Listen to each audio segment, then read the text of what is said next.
हमें सैंग को दिखाया जाता है, जो अपनी बेटी ईना के साथ एक नए घर में शिफ्ट होने के लिए जा रहा है। इन दोनों की जिंदगी में खामोशी है। दरअसल कुछ ही वक्त पहले सैंग की पत्नी यानी कि ईना की मॉम की एक कार एक्सीडेंट में मृत्यु हो गई, जिसके बाद से इन दोनों की जिंदगी में अकेलापन है। हालांकि ईना को एक पिता की जरूरत है, लेकिन सैंग हमेशा अपने काम में बिजी रहता है, इसीलिए वो अपनी बेटी ईना को वक्त नहीं दे पाता और इस वजह से अब ईना पूरी तरह से खामोश हो गई है।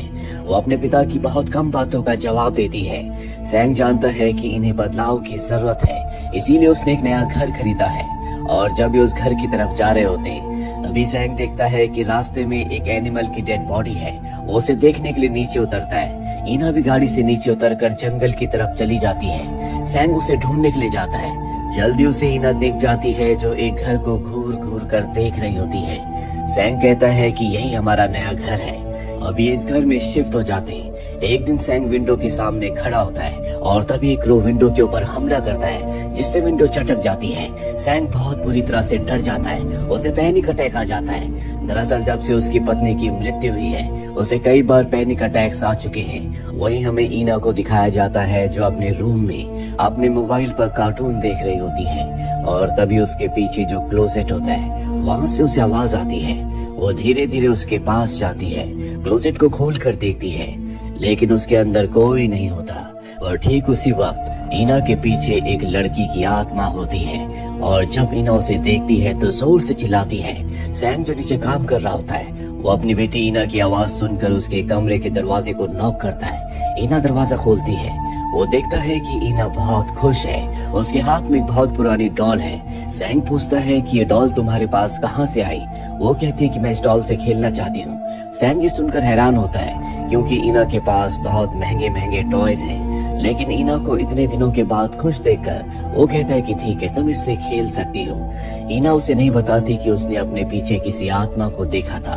उसने अपने पिता से इतना खुश होकर आज कई दिनों के बाद बात की है। अगली सुबह जब भी ब्रेकफास्ट कर रहे होते हैं तो वहाँ पर भी ईना अपने पिता से बहुत अच्छे से बात करती है और कहती है कि मुझे नया घर बहुत पसंद आया, मैं यहीं पर रहना चाहती हूँ। सैंग उसके बिहेवियर में इतना चेंज देखकर हैरान होता है, लेकिन कहीं न कहीं सैंग इससे बहुत खुश भी है, क्योंकि उसकी बेटी ईना हमेशा बहुत उदास रहती है और वो उसे कभी टाइम नहीं दे पाता।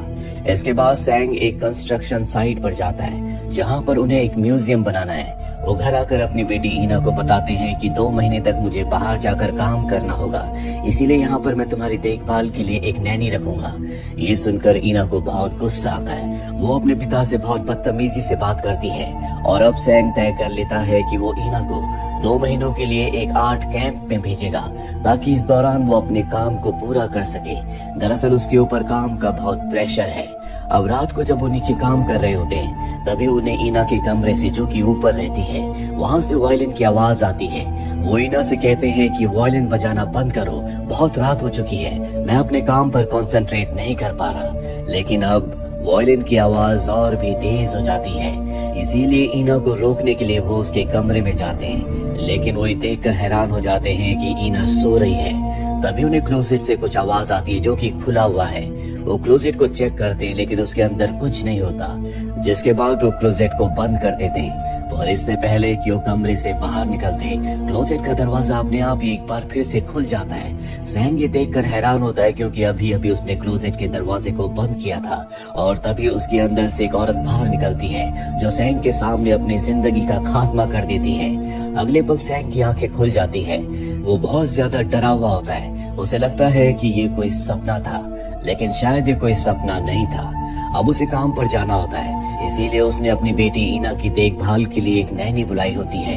नैनी के पास ईना को छोड़कर वो अपने काम के लिए निकल जाता है। ईना इस बात से बहुत गुस्सा होती है। वो अपने कमरे में चिल्ला रही होती है, लेकिन नैनी को इस बात से कोई फर्क नहीं पड़ता। वो बाहर बैठकर दूध पी रही होती है। तभी वो देखती है कि उसके दूध में जिंदा फिश है, जो देखकर वो बहुत डर जाती है और घर से भाग जाती है। ईना अब घर में अकेली है। वो अपने डैड को बहुत मिस कर रही होती है। उसके कमरे में जो क्लोजेट है, वो उसके सामने खड़े होकर रोना शुरू कर देती है और तभी क्लोजेट का दरवाजा अपने आप ही खुल जाता है, जिसके अंदर से अजीब सी आवाजें आ रही होती है। और तभी उसके अंदर से एक बच्चे की आवाज आती है, जो ईना से कहती है कि तुम मेरे साथ आ जाओ, मैं तुम्हारा बहुत ध्यान रखूंगी। और अब ईना की आंखें पलटना शुरू हो जाती है। उसकी आंखें पूरी तरह से वाइट हो गई हैं और तभी क्लोजेट के अंदर से बहुत सारे हाथ निकलते हैं जो ईना को क्लोजेट के अंदर खींच लेते हैं। 1 महीना बीत जाता है। ईना का अभी तक कुछ पता नहीं चला। सैंग बहुत ज्यादा परेशान होता है। वो अपनी बेटी को ढूंढने के लिए हर जगह एडवर्टीजमेंट भी करवाता है, लेकिन मीडिया वाले उसी पर आरोप लगाते हैं। सब कहते हैं कि उसकी दिमागी हालत ठीक नहीं है। सैंग अपनी बेटी के म्यूजिक नोट्स की बुक को देखता है जिसमें उसने क्लोजेट की फोटो को बनाया होता है जिसके आगे एक डीमन होती है। उसे देखकर कुछ समझ नहीं आता। वही पीटर अब इंटरनेट ठीक करने के बहाने सैंग के घर आ जाता है। वो उसके घर की दीवारों की रीडिंग को चेक कर रहा होता है और जब वो अपने मीटर को क्लोजेट के सामने ले जाता है तो वहाँ की रीडिंग फ्रीक्वेंसी बहुत ज्यादा हाई होती है। जिसके बाद वो सैंग को बताता है कि मैं यहाँ पर इंटरनेट ठीक करने नहीं बल्कि तुम्हारी मदद करने के लिए आया हूँ। जिस तरह से तुम्हारी बेटी गायब हुई है उस तरह से और भी कई सारे बच्चे गायब हुए हैं। मैं एक्सॉर्सिज्म करता हूँ। मेरी मॉम भी यही काम किया करती थी और एक दिन जब वो एक खोए हुए बच्चे को ढूंढने की कोशिश कर रही थी तो डीमन ने उन्हें अपने वश में कर लिया और उनकी जान ले ली। दरअसल सैंग ने जिस लेडी को एल्मीरा से बाहर आते हुए देखा था जिसने उसके सामने अपनी जान ली थी, जो उसे अपना सपना लग रहा था, दरअसल उस सपना नहीं बल्कि हकीकत थी और वही लेडी पीटर की मॉम थी। पीटर बताता है कि तुम्हारे पास ज्यादा वक्त नहीं है। हमारी दुनिया में और आत्माओं की दुनिया में एक वॉल का फर्क है जहाँ पर कोई भी इंसान 49 डेज तक रह सकता है और तुम्हारी बेटी को गायब हुए 46 डेज हो चुके हैं, यानी कि हमारे पास मात्र 3 दिन और हैं। दरअसल उस दुनिया से यानी कि वॉल के पीछे से वही आत्माएं हमारी दुनिया में आती हैं और उन्हीं लोगों को अपने साथ ले जाती हैं जिन इंसानों के साथ उस आत्मा की फ्रीक्वेंसी मैच हो जाती है। हमें अगर तुम्हारी बेटी को अपनी दुनिया में वापस लाना है तो हमें एक्सॉर्सिज्म करना होगा ताकि हम तुम्हारी बेटी को इस दुनिया में ले आए। सैंग उसकी बात मान जाता है, जिसके बाद ये अपने घर में हर जगह इक्विपमेंट्स लगाते। क्लोजेट के सामने कैमरा भी लगाया जाता है जहाँ पर छोटी छोटी डॉल्स बनाकर एक प्लेट के अंदर रख देते हैं, क्योंकि जो ये डीमन है ये डॉल से अट्रैक्ट होता है। साथ ही ये चारों तरफ पवित्र स्पेल लगा देते हैं ताकि वो डीमन हमारी दुनिया में हमेशा के लिए ना जाए। और अब ये अपने रिचुअल को शुरू करते हैं। कुछ देर के बाद क्लोजेट का दरवाजा खुलता है जिसे स्क्रीन पर देख रहे होते हैं। यहाँ पर सैंग को अपनी बेटी के वायलिन की आवाज भी आती है पर जल्दी सब कुछ शांत हो जाता है। इसके बाद ये क्लोजेट के पास जाते हैं जहाँ पर देखते हैं कि जो इन्होंने वुडू छोटी छोटी डॉल्स बनाई थी उनमें से अब किसी का भी सर नहीं होता। दरअसल इनका जो पूरा रिचुअल था वो बहुत ज्यादा स्ट्रांग नहीं था। पीटर तय करता है कि इस बार वो बड़ी बड़ी डॉल्स को रखेगा। ये वहाँ पर टेडी बेयर्स को रखते हैं, रिचुअल को एक बार फिर से परफॉर्म करते हैं, लेकिन इस बार कोई हलचल नहीं होती। पीटर बहुत ज्यादा थक चुका है, इसीलिए वहीं पर वो सोफे पर सो जाता है और तभी सैंग को स्क्रीन पर कुछ हलचल नजर आती है। उसे उसकी बेटी के कमरे से उसकी बेटी की आवाज आती है। सैंग अपनी बेटी के कमरे में जाता है और ठीक उसी वक्त पीछे से दरवाजा बंद हो जाता है। यहाँ पर एक बच्ची का डीमन आता है जो उसके ऊपर हमला करता है। वहाँ पर पीटर भी जाग चुका है। दरअसल सैंग के कान में एक ईयरफोन लगा है जिससे पीटर उससे बात कर सकता है और वो बच्चे का डीमन सैंग को मारने वाला होता है कि पीटर उसे कहता है कि अपनी आंखें बंद कर लो। वो अपनी आंखें बंद कर लेता है जिससे वो बच्चे की आत्मा उस पर हमला नहीं करती। दरअसल जब तक इंसानों ने अपनी आंखों को बंद कर रखा है ये डीमन ये आत्माएं उन्हें नहीं देख सकती। कमरे में बहुत सारे बच्चों की आत्माएं हैं जो सब सैंग को ढूंढ रहे हैं। वही पीटर जो उसे गाइड कर रहा होता है और उसके सामने भी एक बच्ची की आत्मा आ जाती है जो अपनी शक्ति से उसे हवा में लटका देती है। पीटर उस बच्ची का चेहरा ध्यान से देखता और पहचान लेता है कि ये वो बच्ची है जो सबसे पहले गायब हुई थी।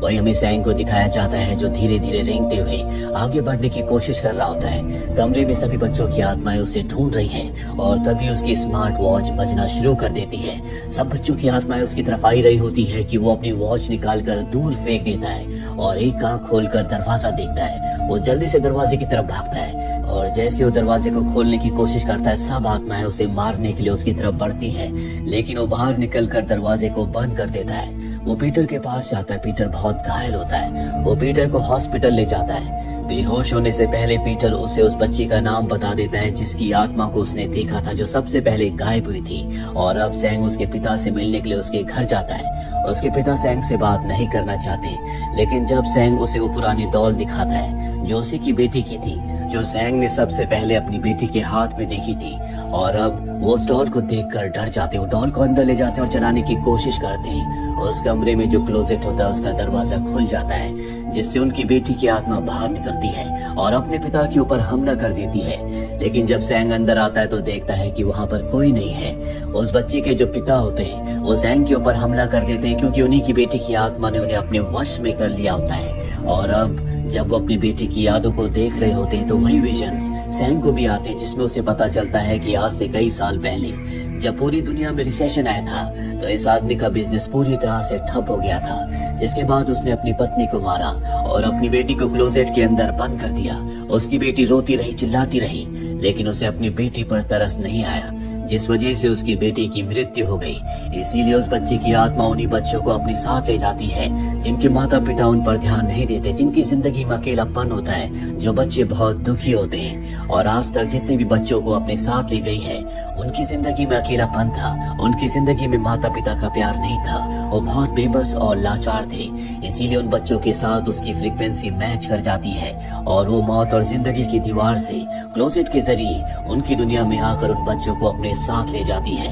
वहीं उस बच्ची के पिता, जिसे उनकी बेटी की आत्मा ने अपने कब्जे में कर रखा है, जो सैंग को मारने वाले होते हैं, कि तभी वहाँ पर पीटर आ जाता है, जो उसके फोरहेड पर अपना थंब लगाकर स्पेल पड़ता है, जिस वजह से वो उसे छोड़ देते हैं। और तभी क्लोजेट का दरवाजा खुलता है और उस बच्ची की आत्मा अपने पिता को क्लोजेट के अंदर खींच लेती है। दरअसल उनकी भी मृत्यु हो चुकी है। दरअसल पीटर जब हॉस्पिटल में था तो उसकी मॉम ने उसकी मदद की थी और उसे बताया था कि अगर तुम सैंग की बेटी हीना को बचाना चाहते हो तो तुम्हें उसकी मॉम की आत्मा को ढूंढना होगा।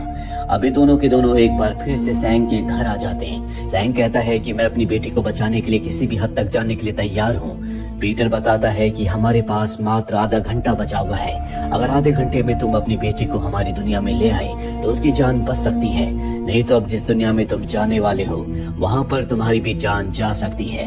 इसके बाद वो एक कैंडल का पूरा सर्कल बनाता है, सभी कैंडल्स को जला देता है और रिचुअल को परफॉर्म करना शुरू करता है, जिसके बाद वो सैंग को एल्मीरा यानी कि क्लोजेट के अंदर भेज देता है। और जब वो क्लोजेट के अंदर जाता है तो एक रुके हुए वक्त में पहुंच जाता है जहाँ पर बहुत सारी आत्माएं उसके ऊपर हमला करती है। लेकिन पीटर जो बाहर उसके लिए स्पेल पढ़ रहा होता है वो अपने स्पेल से उसकी मदद करता है और अब धीरे धीरे आगे बढ़ते हुए वो एक ऐसी जगह में पहुंच जाता है जहाँ पर बहुत सारे बच्चे होते हैं जो सब खेल रहे हैं, जो सब बहुत खुश हैं। ये वही बच्चे हैं जो कभी अपने घरों से गायब हुए थे, जो अपने घर में अपने पेरेंट्स की वजह से बहुत अकेलापन महसूस करते थे, उनकी वजह से वो बहुत परेशान थे, पर इस वक्त पे सब के सब बहुत खुश हैं। सैंग अपनी बेटी ईना को पुकारता है और तभी सभी बच्चे उसकी तरफ देखते हैं, जिनके चेहरे अब पूरी तरह से बदल चुके हैं और सैंग की तरफ बढ़ना शुरू करते हैं। तभी सैंग को अपनी बेटी के वायलिन की आवाज आती है।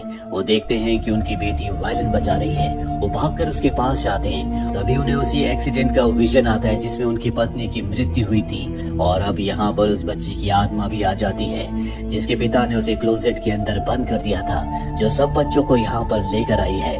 वो ईना को अपने वश में कर लेती है और कहती है कि अब तुम्हें अपने पिता को मारना होगा।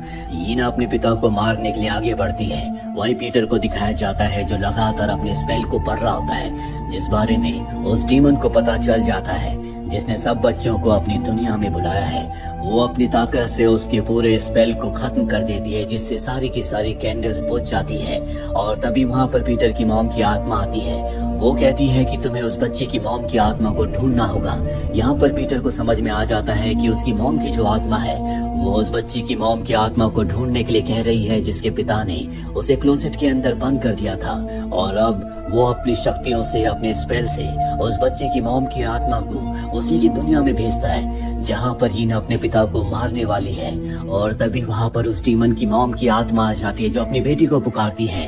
दरअसल ये अपनी मॉम से बहुत प्यार किया करती थी। उनकी आवाज सुनकर इसका रूप बदलना शुरू हो जाता है। वो अपनी मॉम के पास जाती है, लेकिन वो डीमन अपनी मॉम को टच नहीं कर पाती, जिस वजह से उसे बहुत गुस्सा आता है। उसे वो पल भी याद आता है जब उसके पिता ने उसे उस क्लोजेट के अंदर बंद कर दिया था जहाँ पर उसकी मृत्यु हुई थी। यहाँ पर जितने भी बच्चे होते हैं वो सब के सब एक बार फिर से नॉर्मल हो जाते हैं और इन बच्चों के साथ जिंदा रहते जो भी इनके पेरेंट्स ने हैरेसमेंट किया था, इन सबको वो यादें आती है। और अब सैंग के पास कुछ ही सेकंड्स बचे हैं जब वो अपनी बेटी को इस दुनिया से अपनी इंसानों की दुनिया में ले जा सकता है। पीटर ने अब भी इस दरवाजे को, उस रास्ते को खोला होता है और सैंग अपनी बेटी को उठाकर यहाँ से वापस अपनी दुनिया में चला जाता है और क्लोजेट के दरवाजे को हमेशा के लिए बंद कर देता है। हीना जब होश में आती है तो उसे उस दुनिया के बारे में कुछ याद नहीं होता जहाँ पर वो इतने दिनों से थी।